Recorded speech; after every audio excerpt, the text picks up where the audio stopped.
So today I'm going to share from my experience as somebody who moves around a lot and do financial planning for a living, and just share of my experience of the principles that apply in this kind of lifestyle. And I hope a lot of you can sort of agree with me from your experience and learn some of it from me.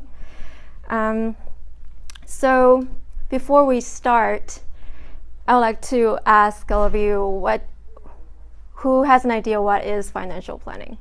Or what do you think financial planning is? Does anybody want a quick answer? Yes? Maybe to put money aside, because when we retire, we have to have enough money to be able to live a normal life. Yeah, that's a great answer. So the answer is you set aside money for your retirement, for your future. Anybody else? To ensure your future a very safe and comfortable life after you retire. Okay, so live a comfortable life after you retire. So those are both very good answers. So for me, when I think about financial planning, the first thing I ask myself is, what kind of life do you want?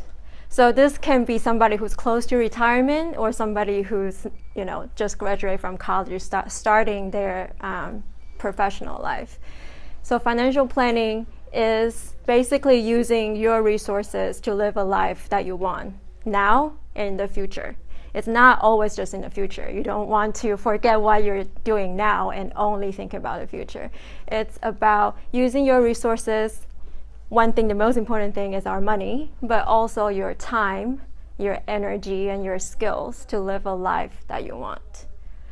So I put this picture up here because it represents sort of my idea of perfect life. A lot of us live that kind of lifestyle when we able to live in another country and go to places that we otherwise wouldn't go. So take a couple seconds to think about what it is, the life that you want to live, and are you currently living it right now?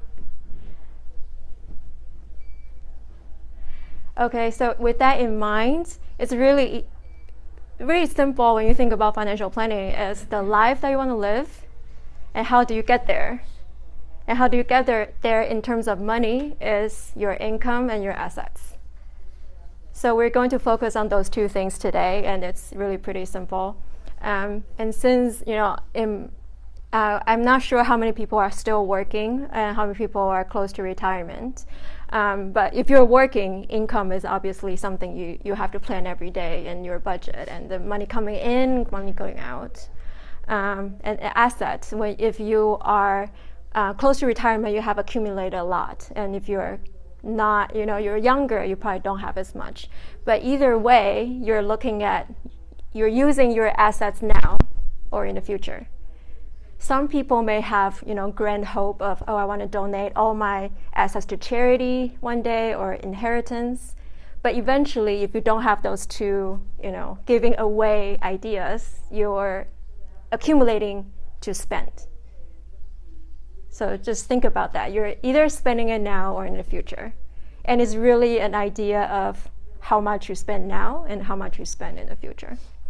So I'm going to go over 7 principles that I think is very helpful when we think about the income and the assets. And the first 4 will be about income. The next 2 more about assets. And the last one is more about, protection and what if you don't get to live the life you want to live. So the one thing about living our lifestyle, or basically living in the foreign service, is that we have a lot of uncertainty around income, in a sense that we have very good certainty about the income from the direct hire. You have a base salary and you're going to get it no matter where you move to, so it's great.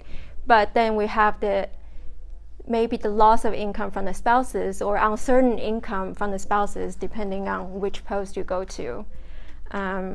You have difference in COLA, you have difference in danger pay, you have difference in differential, and all of those things change every 1, 2, 3, 4 years. So I think about this, the first principle is really about what you already have, like your budget. instead of planning just based on what you are currently earning today, you really think about it in two ways. You think about the fixed income and variable income. So what I meant by fixed income in a foreign service context really is your base pay of the direct hire. And the base pay, if you, I would go one level to say that maybe without the overseas comparability pay, or the comparability pay of the locality, it's really just think about the thing that would not change for your households, no matter where you go to, is your base pay, from the foreign service schedule or whatever schedule you're on. And if you can plan all of your must-have within that income that you have, then you don't really have to worry too much. So the must-have, like your day-to-day expenses, the debt, the mortgage, student loan, or any kind of things that you just need to make the monthly obligation to.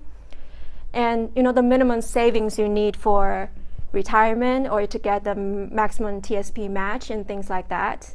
Make sure that it's all fit in that bucket. So wherever you go, you don't have to rethink about your budget. It's always the same. And another part is the variable income, which in a lot of our examples is that the spouse will maybe have one income in the embassy in one post when they come back to DC, and they wouldn't be able to find a job, or vice versa. And so when you have income like that, it's good to think about as it's saved for good to have. So it could be, it would be good that if you can travel more, and when you have that income, you can save more of that income for travel. Or if you want to save more for your children's college from that, and you have a basic level of savings from the must-have, the fixed income, and higher level savings for that in the variable income. So, and I just want to sort of bring up that it's all your definition.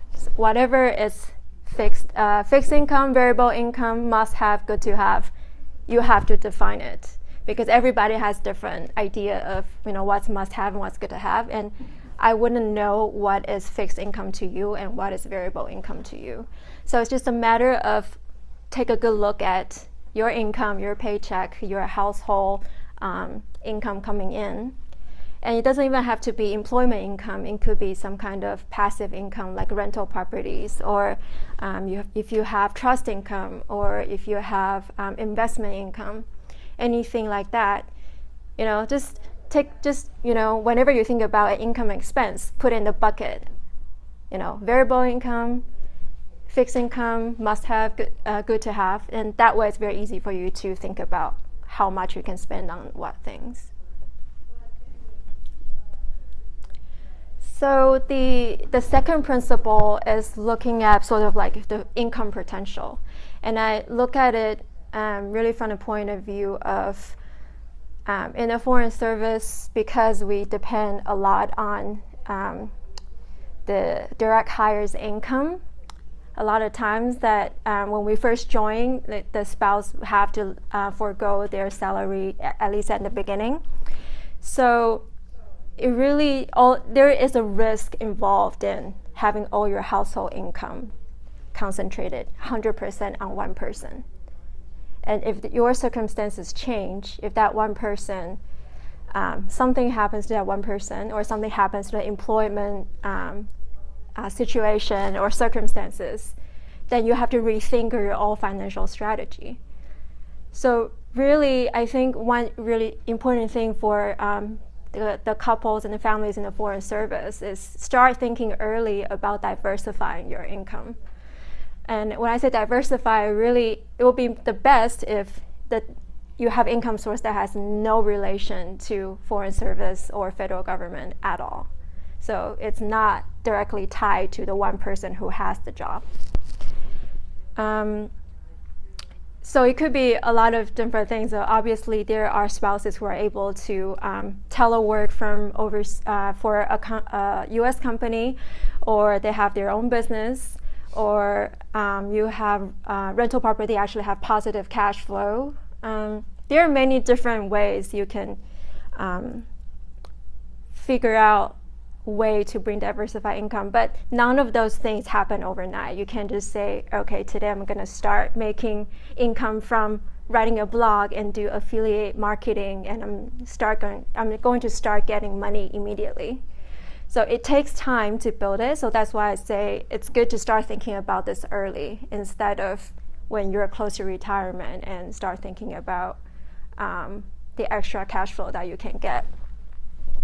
And whether you are currently working or not, as I guess directly to the spouses, whether you're currently working or not, or if your family really requires you to work for the income, it's really good to just keep in mind being able to keep up with 3 things to make sure you have the income potential sometime in the future, even though you really don't need it right now.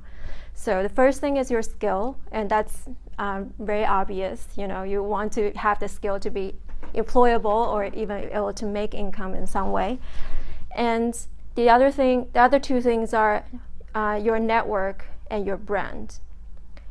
So the network is really on, the people you can call on to in your field, in your area, where they can connect you to other people when the circumstances change, that the other spouse needs to work or or you're back to DC area, you are able to work instead of being constrained by the visa situation.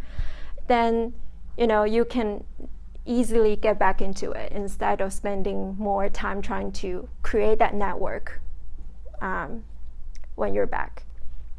And the brand is not just for small business. Obviously, like me, I'm a small business owner. Brand is very important, but everybody really has your own brand. It's basically, can think about it as your resume.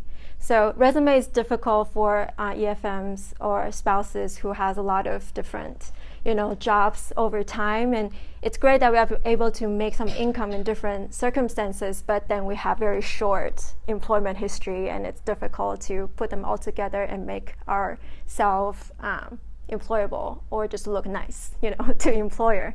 So really to start think about what makes you you, and how can you create your resume to create a brand for yourself, that when you deliver your resume to a potential employer, you can say that you're not focusing on this segmented employment history everywhere, but you're really focusing on something that you can bring to your employer.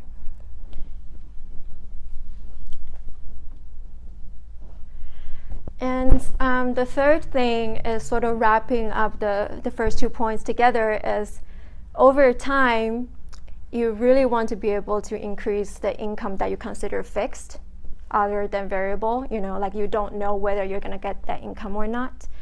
In the foreign service context or in a government context, obviously, you're earning a pension.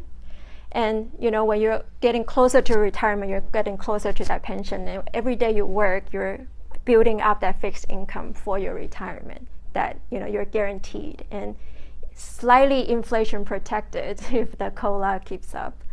So it's one way you're doing that for your family as a direct hire. But you also think about just as a whole your household finances. How can you create other income stream that wouldn't fluctuate wherever you go? So one thing a lot of people do is rental properties. I'm not advocating for that, because you really need to get to a place where you have positive cash flow. You're not holding a lot of mortgages and not getting the income. But some people try to start building that early, and in 10, 20 years they can get to that. And you need to be able to stick with your strategy. And there are also ways, and right now the internet makes making side income much easier. That people do use blogging to get money from affiliate marketing, like they advertise or they write reviews about certain products that their friends or people in the same community are interested in, and whenever you click on the things that they review, they get like small commission and things like that. So that's a way that other people make income just over time. It's once you set it up, it's consistently coming in. It's more passive. It's not an employment income. So it doesn't matter whether you're close to retirement or very far away from retirement. Start thinking about different ways that you can make your income more fixed over time and increase that share.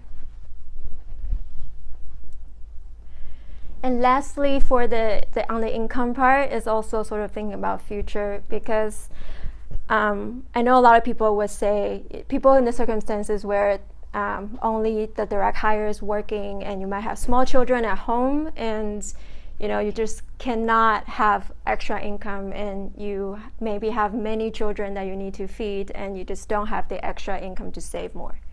So one thing that I suggest to people is what I call the save more tomorrow strategy.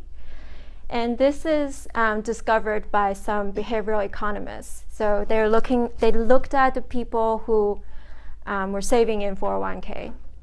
And it's usually easier to ask people to commit to save more on their races instead of save more today. Because in order to save more today, you need to change your budget somehow. If you don't have the surplus in your budget, you need to cut back spending. And sometimes it's difficult, especially if you're in a tight financial situation. But if you are thinking about the money you yet to make, but are likely to make, like I'm likely to get promoted in next year or two, and that comes with a bump. If you do not increase your spending level at that point when you increase your income, then you naturally have a surplus. And just commit yourself to save 50% from that. So that's how I look at it. If you are in the situation where you are not able to save from your current budget.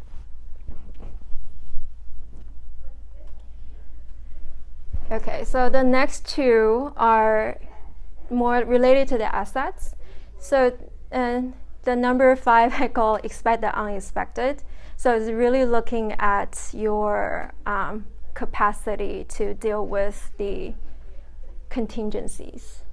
So I usually say I would like to be able to buy flexibility, because that's the one word you hear so much in our lifestyles, is you need to be flexible, and you always need to think about the things that may not happen to your friends and families in the US, but while you're living overseas, these things just happen. For example, your HHE just does not arrive and you're not insured, or your you need to pay for a medical expense and you need to pay out of pocket first, and you don't get reimbursed for another 6 months or 12 months. So you really need more cushion in your budget and your assets in order to sort of cover that fluctuation of you may need to pay out of pocket first and get reimbursed later. So to deal with that kind of uncertainty, I usually recommend people to keep slightly bigger emergency fund depending on your risk tolerance. So some people feel like they need to have $30,000 in the bank at all times to feel comfortable. I would say that that's probably enough. But if you're one of those people who used to living with hundreds of dollars in checking account and just live paycheck to paycheck, just make sure you have something saved aside where you can draw on, because something is going to happen. And I'm saying this to people who are just new to this lifestyle. Something's going to happen and you're going to need it. And other ways you can think about it is, where do you put your asset to allow the maximum flexibility and liquidity? So for example, if you save a lot in your traditional IRA, and you don't have anything liquid, and for some reason you have some kind of emergency, you need the money, but then you need to take a penalty to take money out of your traditional IRA before you're 59 and a half. But if you put money in a Roth IRA, it's a post-tax contribution. You can take the post-tax portion out without penalty. And I wouldn't tell everybody to start taking money out from there, but it's if something bad happens and you just need the money, that's a way that to preserve the liquidity to get money. And for example, and TSB usually you're not supposed to take money out, but at least it has a loan option that you can borrow from it, but you have to pay it back. So it's just think about the different ways you're putting your assets and make sure that when you have enough cushion to draw from it when you want. And since we're talking about assets, so another way that you can sort of tide up your assets is buying real estate properties, because then you have that real estate property to pay mortgage on every single month, and you can't liquidate quickly if you need to get the money out. So if you have real estate property, you need to start thinking about if that's taking too much of your liquidity out of your overall financial picture. And of course, there's always the home equity line if you need the money from your home equity. So that's another thing to think about. And lastly is, if all else, you just don't have assets and you're new to the Foreign Service, you're young, you're probably fresh out of college, and you actually have student loans and your net worth is actually negative. And it's actually, a lot of people are like that in the Foreign Service. And just think about making sure you have good credit and making sure you're paying all your major credit debt on time. Annually check your credit report, make sure everything is correct. There's no fraudulent things in there, and there's no wrong information in there. So make sure you have a good credit history. So if you need to borrow quickly, and you can apply for some kind of credit easily instead of having no other options. And basically, but if you don't have the need for credit, that's great, but just preserve that credit line, so for potential emergency. But if you have debt, make sure you are paying it off and making sure you're gradually decreasing that debt.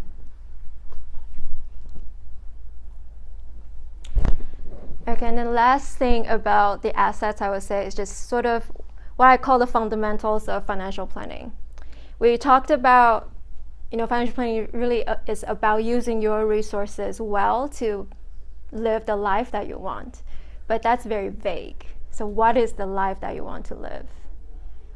It's, so I want to live an adventurous life, I want to travel, but then that doesn't really tell you anything about how you should appropriate your money. So I usually, after you have some sort of picture of what kind of life you want to live, you really need to focus on more concrete goals. And I usually recommend people to think about the short term, the mid-term, and long term. Just think about 3 first, and usually after those 3, people start thinking about number 4, 5, 6 to 10, 100. But focus on the first 3, and for most people, obviously the long term would be making sure you have enough money for retirement. That's the same for everyone. But for the short term and mid term, everybody has different ideas. So if you have children, you may be thinking about college funds. In the short term, maybe you want to be able to visit. You want to be able to travel and visit more places when you're posted in a certain area of the world. So there are many different goals that you can have, but make it concrete, make it sort of put number into it. If you say, I want to make sure I can retire comfortably, when do you want to retire? Are you thinking about 50 years old, 60 years old, 70 years old? What does comfortably mean? Does that mean you can live the same lifestyle you're living now? You want to live a much better lifestyle than what you're living now?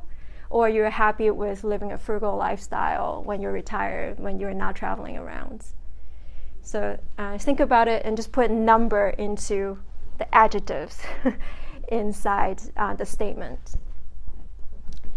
And here's sort of just an example how I'm looking at planning around goals. So our modern financial lives are characterized by owning a lot of accounts, or basically like a lot of assets in different accounts or liabilities in different accounts. So if you think about all of your financial accounts, how do they map to each of the 3 goals that you were just talking about? So obviously some accounts are designated to one goal. Like if you're saving in a retirement account, it was designed for paying for retirement. Although you can take, in certain different circumstances, you can take the money out.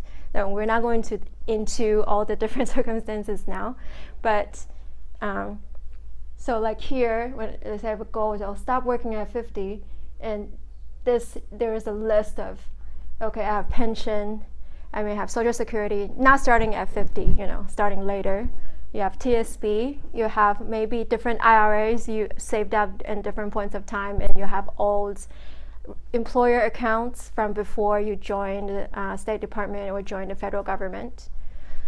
So just think about it, help you organize that way, so you don't, when you think about your finances, it's not always like piecemeal, like, oh, I have this, I have that, but I don't really know how it fits into what I want to do.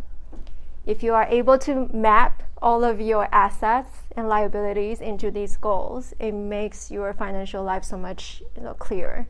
And if you are saving enough in this for your retirement, if I'm saving enough in college accounts for paying for my children's college, if I am paying down enough student loan for sort of in the short term, so I can spend more money on the other things that I want to spend on.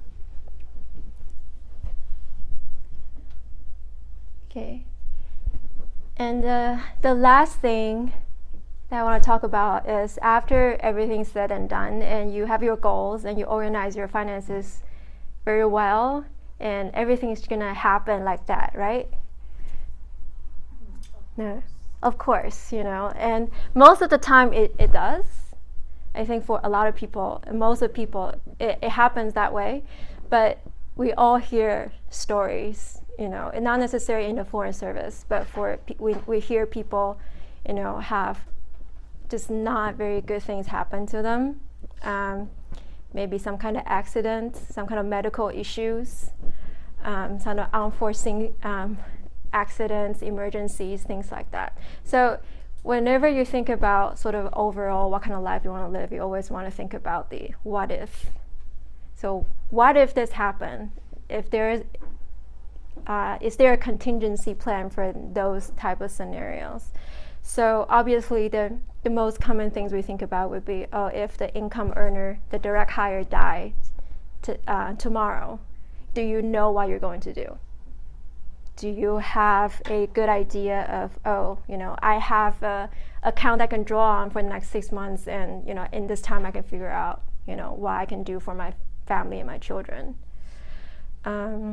Another big thing is disability. If the direct hire become disabled and have to take leave without pay, do you have an income source for that until the direct hire can go back to work?